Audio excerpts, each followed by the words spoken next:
52 પત્તાનો ખેલ. Playing cards.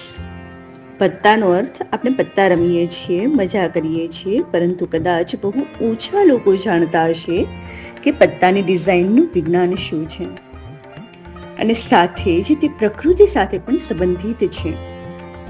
લીસા લંબચોરસ કાગળમાંથી બનેલા પત્તા 4 પ્રકારના હોય છે. દરેક જાતના 13 કાર્ડ્સ મળીને કુલ 52 કાર્ડ બને છે. પત્તા 1 થી 10 અંક સુધીના કાર્ડ, વત્તા ગુલામ, રાણી અને રાજા સુધી ચિત્રો. પહેલું જોઈએ તો 52 પત્તા એટલે 52 અઠવાડિયા. તેમાં 4 પ્રકારના રંગ એટલે 4 ઋતુઓ. દરેક રંગના 13 પત્તા, દરેક ઋતુના 13 અઠવાડિયા.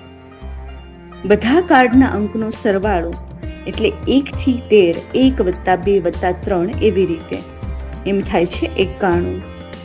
અને 91 ગુણા 4 કલર કરીએ એટલે થાય 364. એમાં એક જોકર ઉમેરીએ તો 365 દિવસો એટલે 1 વર્ષ.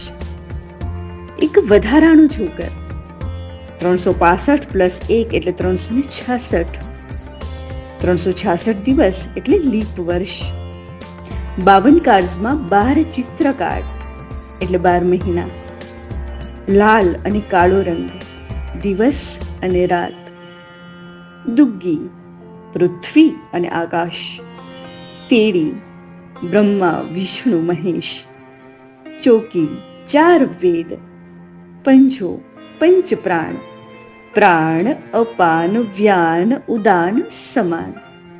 છક્કો, ષડરીપુ, કામ, ક્રોધ, મદ, આસક્તિ, મત્સર અને લોભ. સત્તો, 7 સમુદ્ર. અઠ્ઠો, અષ્ટસિદ્ધિ. નવો, નવગ્રહ. દસો, 10 ઇન્દ્રિયો. ગુલામ, મનની વાસના. રાણી, માયા. રાજા, મન બધી ઇન્દ્રિયોનું શાસક. અને અંતમાં જ્યાંથી શરૂ થાય છે તે એકો, માણસનો અંતરાત્મા. આ છે 52 પત્તાનો ખેલ.